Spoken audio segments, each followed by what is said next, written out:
बिस्मिल्लाहिर्रहमानिर्रहीम, अस्सलाम वालेकुम। छोटा सा जजीरा नुमा मुल्क कतर आज पूरी दुनिया में सबसे ज़्यादा अमीर मुल्क है, क्योंकि इसका जीडीपी पूरी दुनिया में सबसे ज़्यादा है। यानी एक साल में एक कतरी जितनी दौलत इकट्ठी करता है, पूरी दुनिया का कोई और शहरी एक साल में इतनी दौलत इकट्ठी नहीं कर सकता। तो कतर की दौलत का अंदाज़ा आप इस बात से लगा सकते हैं कि कतर ने 2010 में अमेरिका से और ऑस्ट्रेलिया से फीफा वर्ल्ड कप की नुमाइंदगी छीन ली थी। लेकिन कतर हमेशा से इतना अमीर मुल्क नहीं, कभी यह सोमालिया से और आज के पाकिस्तान से भी ज़्यादा गरीब मुल्क था। बल्कि एक मौका पर कतर के अमीर ने ज़ाती गुजर बसर करने के लिए अपने महल तक को गिरवी रख दिया था। तो आइए जानते हैं कि कतर एक गरीब मुल्क से अमीर मुल्क कैसे बना और आज कतर बड़े बड़े मुल्कों पर किस तरीके से असरअंदाज होता है और साइज़ में छोटा होने के बावजूद पूरी दुनिया का किस तरीके से मुकाबला कर रहा है। Qatar tried to buy influence over its policy decisions. Of buying influence in parliament with cash. Investment is unparalleled. Previously, the most expensive. Qatar's exports to the EU amounted to almost. Prince Charles, the Prince of Wales, reports say he accepted cash from a former Prime Minister of Qatar. 8 Indian nationals have been in detention in Qatar. Saudi Arabia, Bahrain, Egypt and the UAE have all cut diplomatic ties with. In June 2017, the anti-Qatar quartet accused Doha. Our sovereignty is a red line. We don't accept anybody interfering our sovereignty. Imagine करें कि दिसंबर के अंदर मगरबी media के अंदर यह खबर आई थी कि कतर जो है वो यूरोपीय पार्लिमान को रिश्वत देकर अपनी मर्जी के फैसले लेता है। पाकिस्तान, इंडिया, अफ़गानिस्तान और बांग्लादेश के लोग यहाँ पर जाना चाहते हैं और उनकी ख्वाहिश होती है कि वो इस अमीर खित्ते में चले जाएं और डॉलर और यूरो कमाएं और वापस अपने मुल्कों में भेजें। तो कतर की दौलत का अंदाज़ा आप इस बात से लगा सकते हैं कि कतर ने यूरोपीय यूनियन के मेंबरान को रिश्वत देकर ख़रीद लिया था और उनसे अपनी मर्ज़ी की कानून साजी करवाई थी। तो इसी तरीके से कतर ने भारतीय नेवी के 8 मेंबरान को गिरफ्तार कर लिया था और कतर के मुताबिक ये कतर की और खलीजी मुमालिकों की जासूसी कर रहे थे और जो डेटा था वो हिंदुस्तान को और इसराइल को दे रहे थे। तो कतर ने इन अफसरान को गिरफ्तार कर लिया था और भारत को इन तक रसाई नहीं दी थी। तो बाद में भारत के शदीद एहतजाज पर सिर्फ कौंसलेट को इनको मिलने की इजाज़त दी गई थी और कतर ने इंडिया के कहने पर इनको आज़ाद नहीं किया था। हालांकि इंडिया जो है वो एक ताकतवर मुल्क है और दुनिया की चौथी बड़ी माशत है, लेकिन फिर भी कतर ने इंडिया के कहने पर इन नेवी अफसरान को आज़ाद नहीं किया था। लेकिन कतर हमेशा से इतना दौलतमंद और खुशहाल नहीं, इसका माजी जो है वो गुर्बत और अफलास से भरा पड़ा है और कतरियों ने सदियों जो है वो गुर्बत में गुजारी है। बल्कि यहाँ तक कि कतरी 2 वक्त की रोटी भी मुश्किल से कमाते थे और इनका कारोबार माहीगीरी तक और मोतियों तक महदूद था। और जदीद कतर की बुनियाद 1916 में उस वक़्त हुई जब अल सानी ख़ानदान ने बरतानिया से मैदा किया और कतर को बरतानिया की कॉलोनी बना दिया और मैदे में यह तय पाया था कि कतर की जो मौजूदा आमदनी है और जो तलाश होने वाली आमदनी है उस पर कतर का और बरतानिया का इक्वल शेयर होगा। यानी आमदनी जो कतर की है वो बराबर तौर पर बरतानिया में और कतर में तकसीम होगी, क्योंकि उस वक़्त कतर के पास ज़ाती फ़ौज नहीं थी और ना ही कतर के पास असला बारूद था और कतर के पास इतनी रकम भी नहीं थी कि वो अपनी फ़ौज की सैलरी दे दे। इसीलिए कतर ने बरतानिया से ये मैदा किया था और इसी दौरान वर्ल्ड वार 1 शुरू हुई थी। तो कतर को खौफ था कि कोई और मुल्क जो है वो कतर पर कब्ज़ा कर लेगा और तंग आकर कतर ने बरतानिया से ये मैदा किया था ताकि बरतानिया कतर का जो दिफा करे। चूँकि कतर के पास रकम नहीं थी असला बारूद ख़रीदने के लिए और फ़ौज को सैलरी देने के लिए, इसीलिए कतर ने बरतानिया से ये मैदा किया था। तो 1930 से लेकर 1940 तक कतर के अंदर गुर्बत का ये आलम था कि कतर की 30% जो आबादी थी वो मुल्क को छोड़कर जा चुकी थी, क्योंकि कतर के अंदर हालात इतने ख़राब हो चुके थे कि कतरियों के पास गुजर बसर करने के लिए कोई वसाइल नहीं थे। इसीलिए कतर की जो 30% आबादी थी वो कतर को छोड़कर चली गई थी। और इसी दौरान अक़वाम मुत्तहिदा की एक रिपोर्ट आई थी जिसके मुताबिक उस वक़्त कतर में सिर्फ 24,000 लोग बाकी रह गए थे, बाकी सब कतरी जो है वो मुल्क छोड़कर जा चुके थे। और इसी दौरान कतर की बहरीन के साथ एक किले को लेकर जंग हुई थी जिससे कतर के हालात और ज़्यादा ख़राब हो गए थे। और इसी दौरान कतर के अमीर शेख अब्दुल्ला जासम के हालात भी इतने ज़्यादा ख़राब हो गए थे कि उन्होंने अपने ज़ाती महल को गिरवी रख कर गुजर बसर किया था। तो इससे आप अंदाज़ा लगा सकते हैं कि 1930 से लेकर 1940 तक कतर के अंदर कितनी गुर्बत थी। लेकिन बाद में 1939 2022 में कतर पर खुदा मेहरबान हुआ और कतर को पहला ब्लैक गोल्ड का कुआं दरियाफ्त हुआ और कतर के अंदर खुशहाली शुरू हुई। क्योंकि वर्ल्ड वार 2 जो है वो इसी दौरान शुरू हो गई थी, जिसकी वजह से कतर के अंदर मजीद तेल के कुएं दरियाफ्त नहीं हुए। लेकिन 1949 में कतर के अंदर तेल के मजीद कुएं दरियाफ्त हुए, जिससे कतर के हालात बेहतर होना शुरू हुए और लोगों की आमदनी जो है वो बढ़ना शुरू हुई।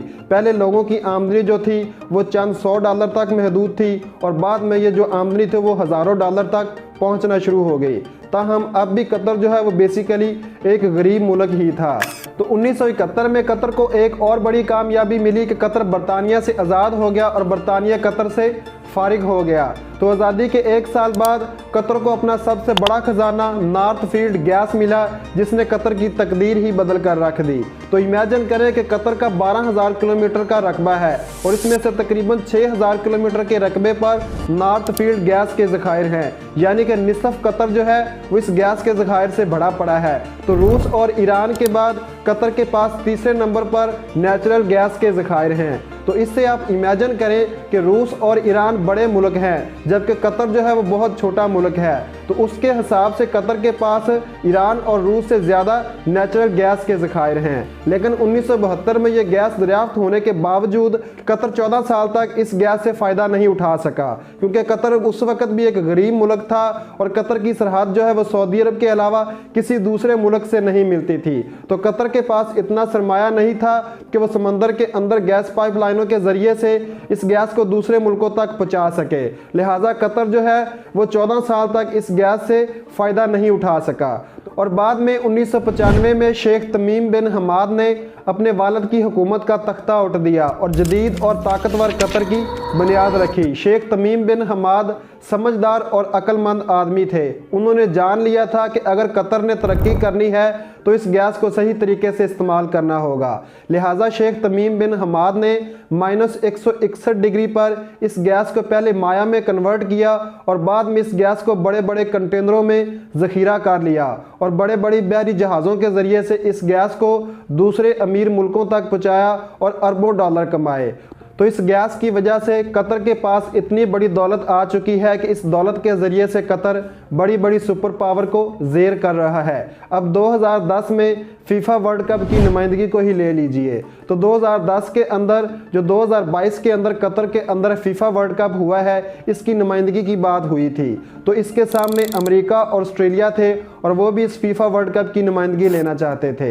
लेकिन कतर ने अपने दौलत के बलबूते पर अमेरिका से और ऑस्ट्रेलिया से इस फीफा वर्ल्ड कप की नुमाइंदगी छीन ली और कतर ने इस फीफा वर्ल्ड कप पर इतनी रकम खर्च की कि अगर तमाम फीफा वर्ल्ड कप की और ओलंपिक गेम्स की दौलत को इकट्ठा कर लिया जाए तब भी कतर की रकम ज़्यादा बनती है। यानी जितनी कतर ने रकम खर्च की उतनी ना तो ऑस्ट्रेलिया खर्च कर सकता था और ना ही अमेरिका खर्च कर सकता था। इसलिए फीफा वर्ल्ड कप इंतज़ामिया ने इस वर्ल्ड कप को कतर को दे दिया था। जबकि दूसरी तरफ कतर के अंदर अफ़गान तालिबान के और अमेरिका के मुज़ाकरात हुए थे। अमेरिका एक सुपर पावर है, जबकि अफ़गान तालिबान पूरी दुनिया की बात नहीं मान रहे थे।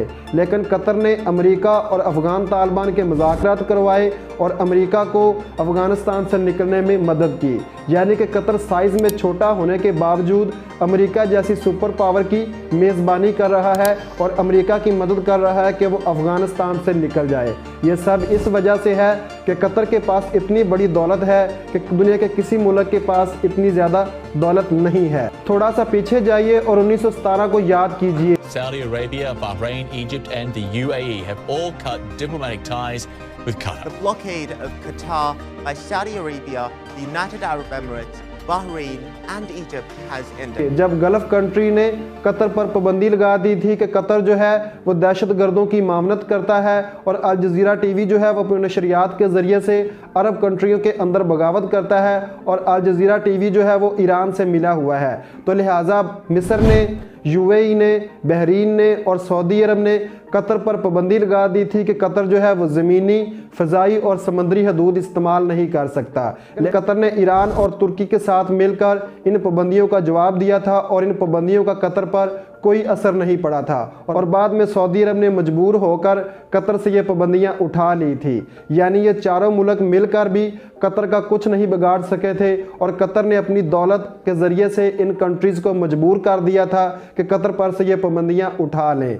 इसके अलावा अल जज़ीरा टीवी जो है वो कतर का मीडिया सेल है जो कि 1996 में कायम किया गया था और इस वक्त ये CNN, BBC न्यूज़ और यूरोपीय जो मीडिया है उनका मुकाबला करता है और इनकी नशरियात जो है वो यूरोपीय मुल्कों के अंदर, अमेरिका के अंदर और यूरोप के अंदर सुनी जाती हैं और अल जज़ीरा का जो असर व रसूख है वो बहुत बड़ा है और यह बड़ा मीडिया सेल है जो कि कतर की मलकियत है। तो कतर के अमीर शेख हमाद बहुत समझदार और अक्लमंद आदमी हैं। उन्हें पता है कि तेल और गैस की दौलत कतर की एक ना एक दिन ख़त्म हो जानी है क्योंकि अंगोला और वेनेज़ुएला की मिसाल शेख हमाद के सामने है क्योंकि इन कंट्रीज़ के पास भी तेल और गैस के ज़खायर मौजूद थे और इन कंट्रियों ने दीगर जो वसाइल हैं वो तलाश नहीं किए। तो आज ये मुल्क गरीब हो चुके हैं। तो लिहाजा कतर ने इस परेशानी से बचने के लिए और मुस्तकिल तौर पर अमीर रहने के लिए 2005 के अंदर कतर इन्वेस्टमेंट अथॉरिटी कायम की जिसमें $450 बिलियन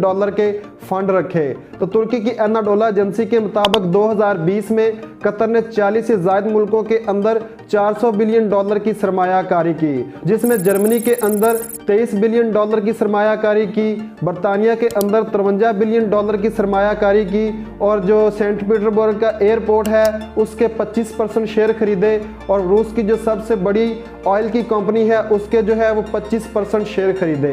तो इस तरीके से कतर ने पूरी दुनिया के अंदर सरमायाकारी की है ताकि वहाँ से कतर को मुस्तकिल तौर पर आमदनी आती रहे।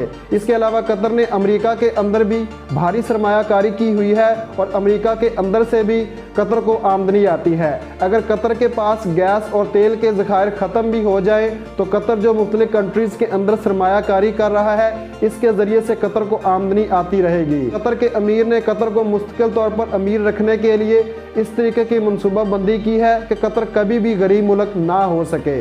अगर आपको ये मेरी वीडियो अच्छी लगी है तो वीडियो को लाइक करें और चैनल को सब्सक्राइब कर दें। शुक्रिया।